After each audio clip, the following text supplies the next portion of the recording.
Hello, and welcome to Sowing the Word Ministries and Conversations about Marriage.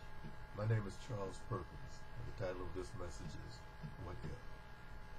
Not too long ago, one of my daughter's friends made the comment that she was tentative about getting married, about the commitment of marriage, because what if?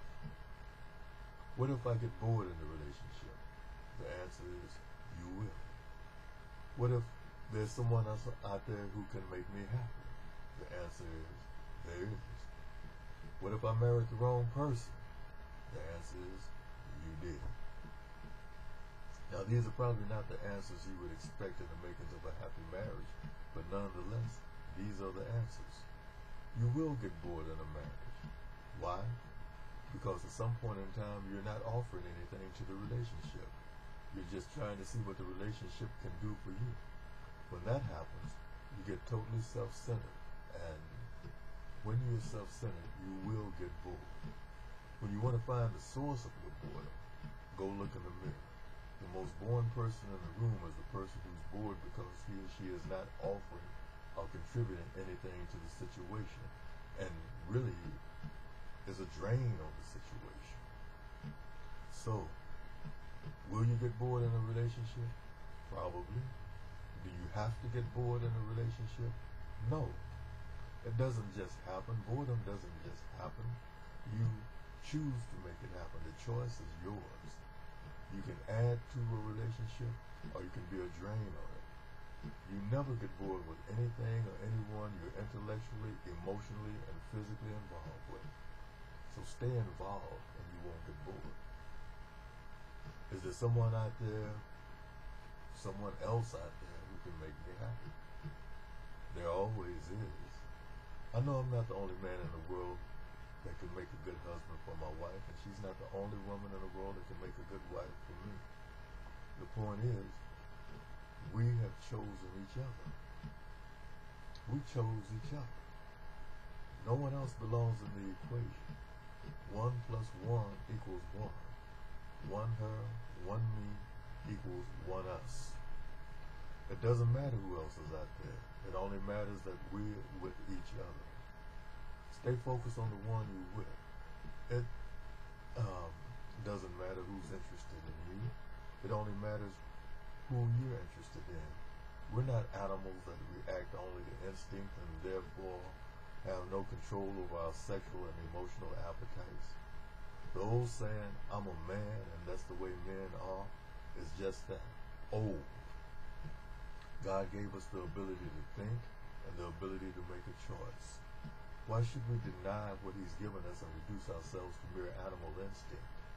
The ability to make a choice is a precious freedom that I don't take lightly.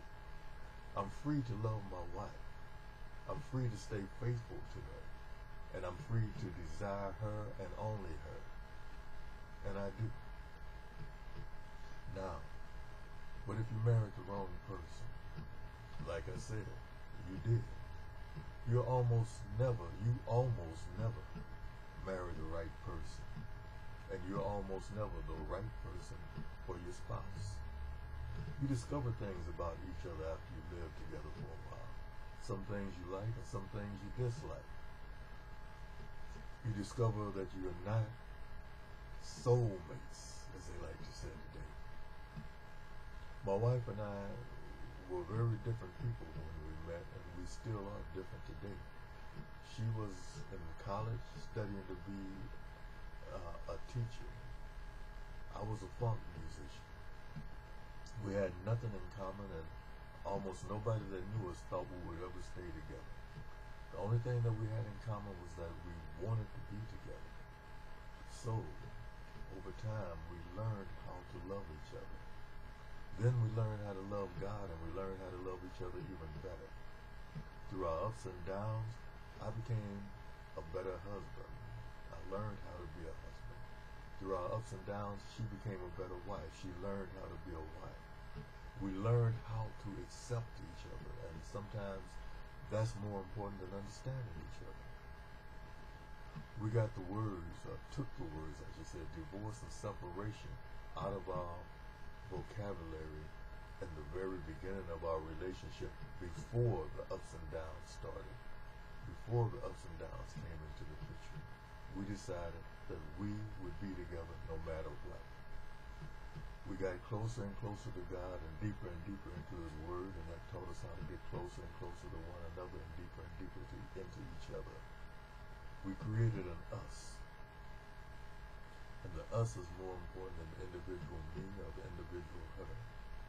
Anything that we have a right to do that will hurt the us, which is the marriage, we don't do it, even though we have a right to do it. The us, the marriage, is more precious to us, more important to us than the individuals that make up the marriage. So we try to do everything that we can to protect the marriage, to make it better, to make the us better. Now, what if you decide